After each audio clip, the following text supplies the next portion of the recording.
Each of us is dealt a deck of cards, so to speak, when we are born onto this planet. This deck includes where you were born, the family you were born into, the culture, the geography, the religion, the expectations. You've got a certain body you have to work with, health issues, disabilities, money or no money. We each get a different setup. Now, I believe that we get the setup that we need in order to learn the things that we need to learn and have the experiences that we need to have. And whether or not you are of that same mindset, we can't deny that we all have a different set of circumstances. And what we do with those circumstances determines who we are and how we live and what we create with our life. We are the creators of our own lives. And like an artist, we have a certain amount of clay or paint, or in today's case, recycled computer keys to work with. Stay tuned as I talk with Erik Jensen, a born artist who is also deaf. Stories are our lives in language. Welcome to the Love Your Story podcast. I'm Lori Lee, and I'm excited for our future together of telling stories, evaluating our own stories, and lifting ourselves and others to greater places because of our control over our stories. This podcast is about empowerment and giving you, the listener, ideas to work with in making your stories work for you. Story power serves you best when you know how to use it. I met Erik Jensen at the Salt Lake City Arts Festival, where he was showing his incredible keyboard keys art creations. It's hard to explain without graphics what that exactly looks like, but basically he creates really impressive pictures by coloring and organizing recycled computer keyboard keys into pictures. It's fantastic and so interesting. His art has won several awards since he started it in high school, and then went through college in arts and then started doing shows and festivals. He graduated from Utah Valley University with a BS in art education in 2017, and he started doing art with computer keyboard keys in 2013. He took it into the business realm in 2017 and went into being a full-time artist in 2018. He loves spending time with his family. And when he finds the time, he even gets on his 36-inch unicycle for exercise. It's such a unique person. Unicycles and keyboard art. I love it.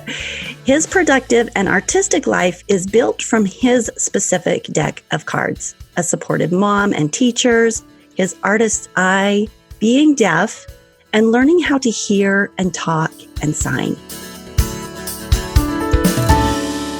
Erik, so excited to hear your story. Welcome to the Love Your Story podcast. Oh, thank you for inviting me. I'm so excited to be here. We would love to hear your story. First of all, I just want to know, were you born deaf? Yes, I was born deaf in both of my ears. So that's how I was born, yeah. Okay. And when did you know that you loved art? So I always tell people that art is my first language because I struggle with speaking, because being born deaf, I didn't learn sign language until I was older. And so I had to learn how to speak. And so I didn't speak full sentences until I was 5. So art was always that way of communicating. So that's how I feel. Art is my first language. English is my second language. Sign language, my third language. So I just always been intrigued, and that was my way of communicating. And I feel like today. Yeah, what a beautiful way of communicating. One of the things, so when I saw your booth, obviously stopped and looked at your art because it was fantastic. And then as we spoke with you more and came to understand that you were a deaf artist who you used to teach high school, right? Yes, I could teach high school for 4 years. Okay, which you loved. And then you started getting so much attention from this computer keyboard recycling art that you're doing that you decided to take a stint where you focus specifically on that, right? Mm-hmm. So when I was teaching high school, I felt like I was a great teacher. I learned a lot of classroom management from schooling and everything, but I didn't really feel like I was a very good artist, and I couldn't really teach my students. So I felt very hypocritical as a teacher. I was a good teacher, but not a very good artist. So I felt, I'm young, I don't need a lot of money, so I'm just going to go ahead and try being an artist for a couple of years so that I can become a better teacher. So I took that leap of faith, and I always told my students that they can't be afraid, they need to follow their dreams. But then I realized I wasn't following my dream, and I was telling my kids to follow their dreams. So I need to do what I was trying to teach them. So I wanted to set an example for my students and those teenagers with hormones, show them that life is that way. And so I took that step and took that leap of faith and started growing the business on the side, and then did art full time, and it grew really fast. And so I decided I needed to take a break off of teaching and to do this so I can follow my dreams, so that I can set that example. I love that. What a great reason.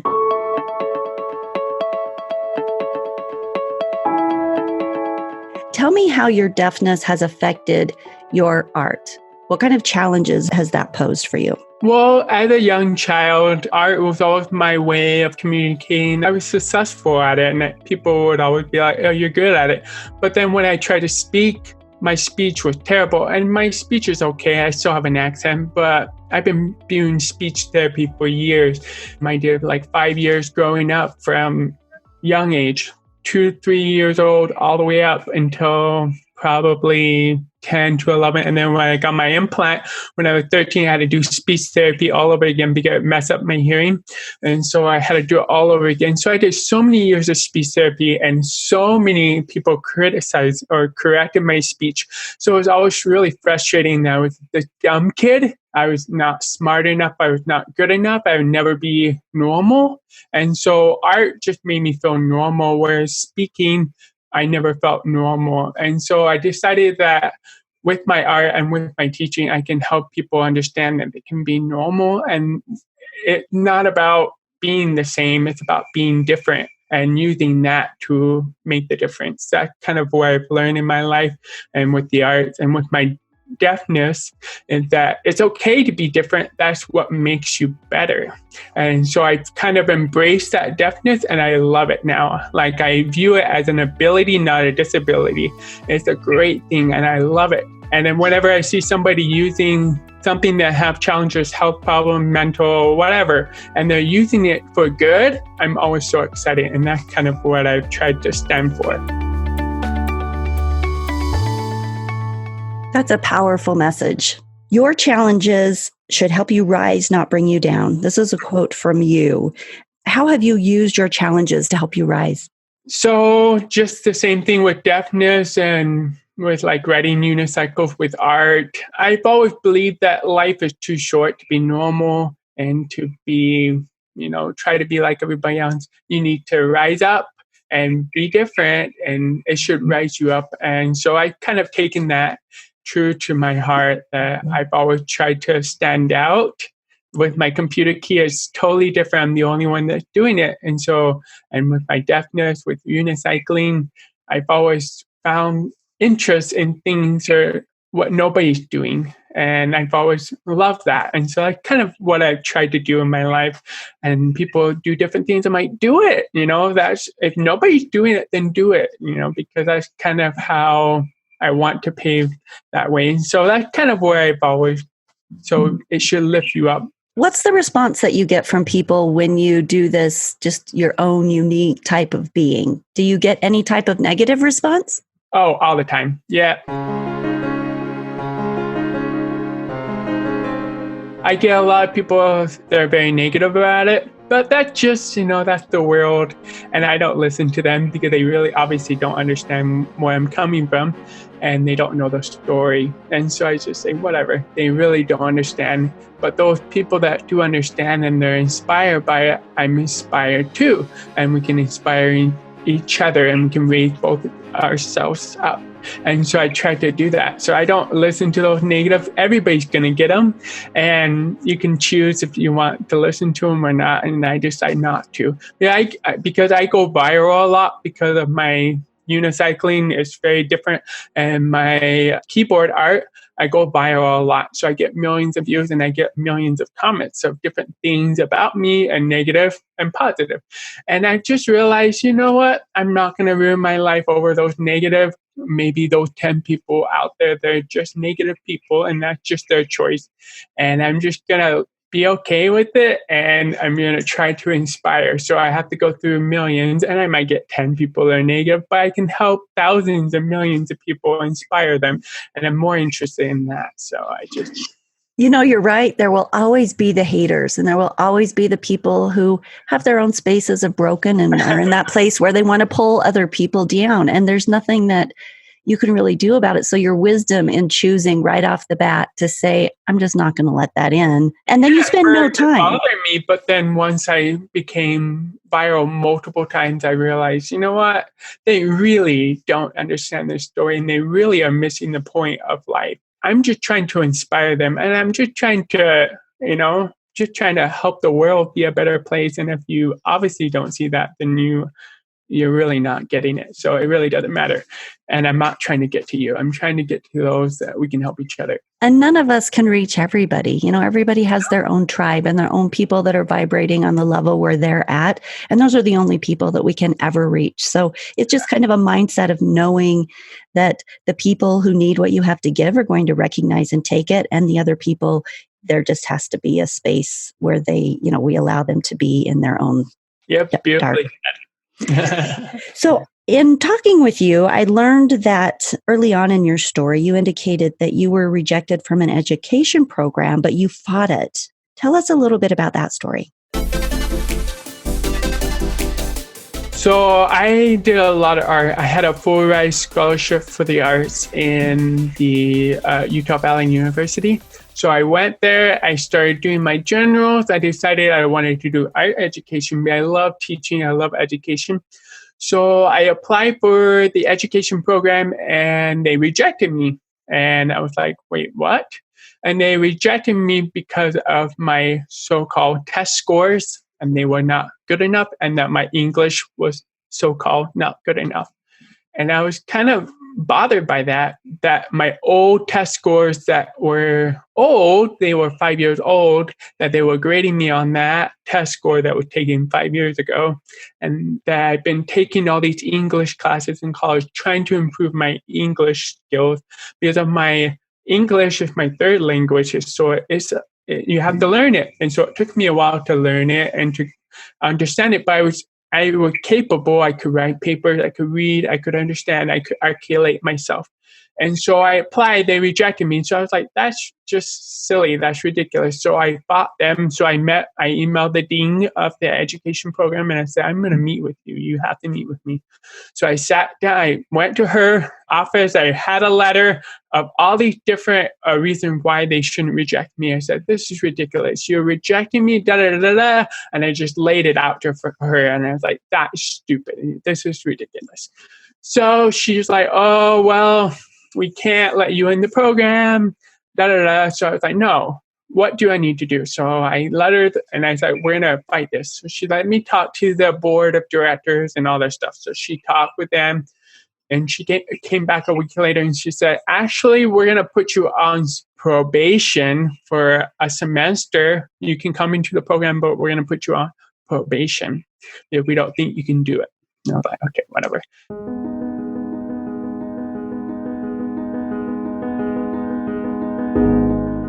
So they put me on probation. I got into the program. Not really. I was in the program, but not in the program. I was on probation. So I did my first semester. I got A's in every one of those classes. And all those professors, that like 5 professors, 5 classes, all those professors had to write a letter to fight me so that I can be in the program. And all 5 of them said, you are stupid if you don't let him in, because he is a valuable player. He's a good teacher. He knows his English. He's better. And you can't base it on that test score 5 years ago. And so it took a while for me to get it, and I got in, and I passed. Great. I got A's in every one of those classes. I worked so hard for those classes because I wanted to show them that you can't, just because of my indifference, you can't reject me because of that. And I had something to add, and I felt like I did. And so it was a good challenge for me to realize, you know what? Even if I got rejected, I could have just been like, you know what, that's stupid. I'm done. I can go do something else. But I fought it, and I'm grateful I fought it because it was such a valuable skill. And I'm so blessed from those classes that I took. Congratulations. Congratulations on getting in, but even more so, I love the spirit behind it. I love just the power and the spirit and belief that you have in your own self and the things you love and where you're going, and that other people don't get to put up the roadblocks, that you're going to challenge those. Yeah, that's what you have to do. And life is like that. You just kind of have to fight your way through and find ways to make it better. So I realized, okay, then I obviously I'm lacking something that you think I need. So I worked on it so that I can make it better. And so I worked at it. I wasn't just like, you have to do it. I said, okay, you think my English skills is not good enough? Fine, I'll take classes to make my English skill better. I'll practice, I'll do those things. So I was working at it, and I realized I was scared. I was like, oh crap, I'm like shaking right before a meeting. The dean of the education program, like she's way high up there, and I'm like, why should I be here? So I had to really believe in myself to fight it through. And so I think you just kind of have to, I don't know, just be different. Life is too boring to be normal and just follow what everybody tells you have to do. You don't have to follow what everybody tells you. You can do what you want to do.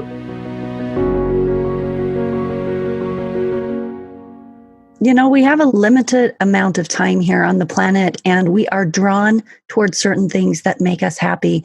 And sometimes we do have to fight for those things. Many times, I think the things that are most important and most worthwhile are things that we have to put forth great effort and choice toward developing. And that's a great example of it, a really great example, and really pivotal to the direction that your life went, which is the direction that you chose to have it go. That's a really great example.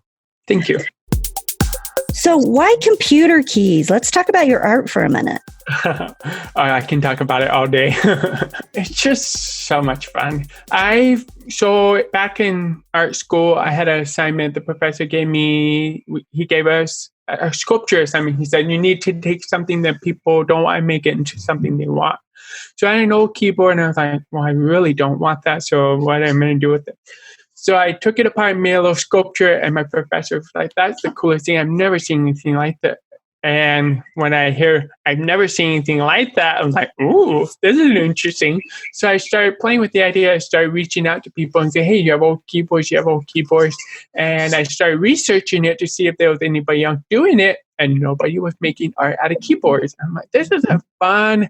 And I was really intrigued by the whole recycling. I've always been really concerned about the recycling and being green and being resourceful. And so I kind of was like, this is my calling. Maybe I can do something with it. And so I just kind of grew it. It took me a while to figure out how to do it and build all these relationships to get keyboards. But I have to get thousands of keyboards to be able to make my art. And so I had to branch out and talk to lots of people all over the US to try to get partnerships so that I can get old keyboards.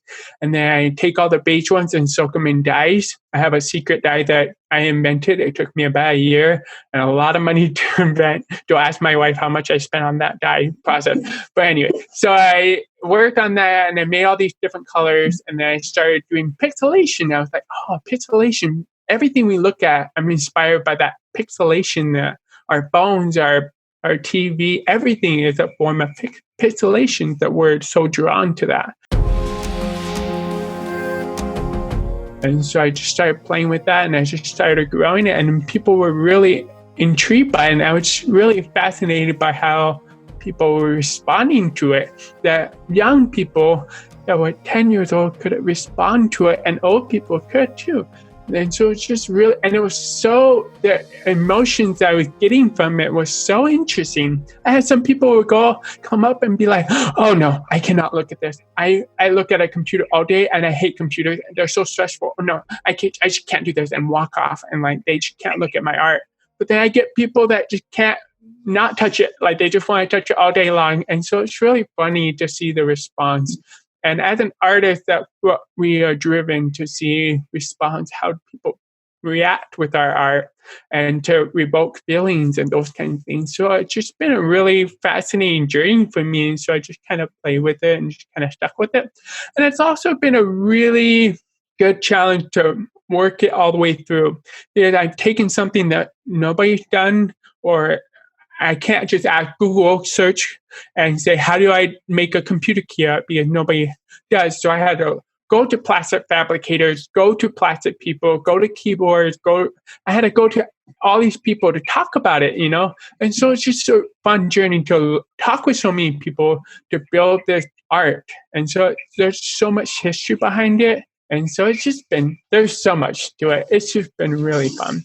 When you are the Columbus of anything, the first person to try to figure out how to do something, it's definitely a process. And, this exciting, adventurous journey. So that's wonderful. And since this is an audio program and not a visual program, I want to sort of paint a picture, if you will, for the listeners of what your art actually is. So he takes the keyboard letters and numbers, he dyes them different colors, and then, as he's talking about this pixelation, he puts them together in these different shades in order to actually make a mural, a picture, these big wall-mounted items that look like any number of things, landscapes and portraitures, and he does all kinds of things, but you see the actual picture that he's made, but the pixelation he's creating from keyboard keys. Do you have anything to add to that? Yep. That's perfectly. I love it when another person tries to explain it because I'm so bad at explaining it because I get to all the nitty-gritty details. And so it's good to have somebody else that can see it in a different eye.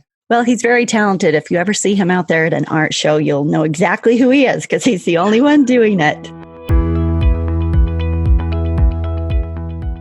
As you seek to inspire people, what is your main message or any parting advice that you would like to give people today?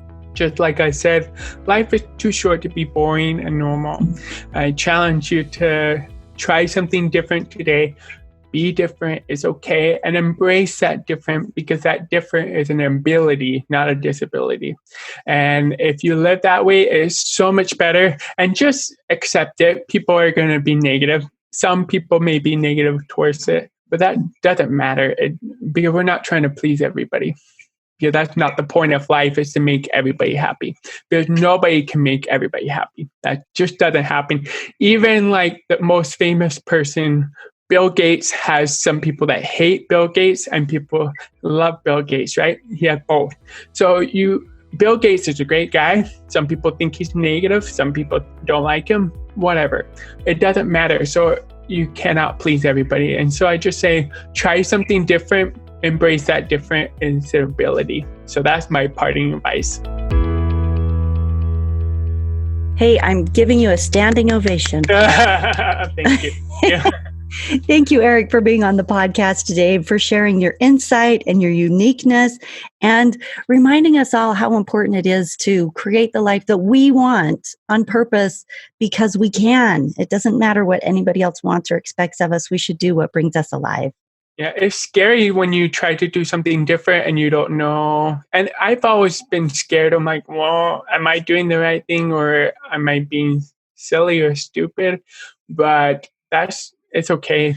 You just have to believe in yourself and trust yourself and move on. And it's going to work out. Well, and we can make such beautiful tapestries of our own lives, such great artistic works when we get all those wonderful colors, right? We allow for those wonderful colors of who we are to color it instead of trying to be the monotone beige that is the standard for everyone in society, Love it.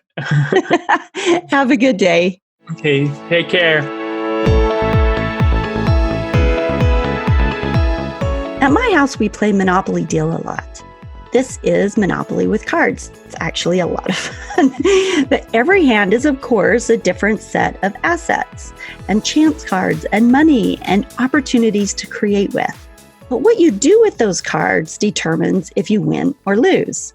What is a card that you are holding in your metaphorical deck of life cards that you need to find a way to leverage or to learn or to create something valuable with? Or maybe it's just that you need to accept it.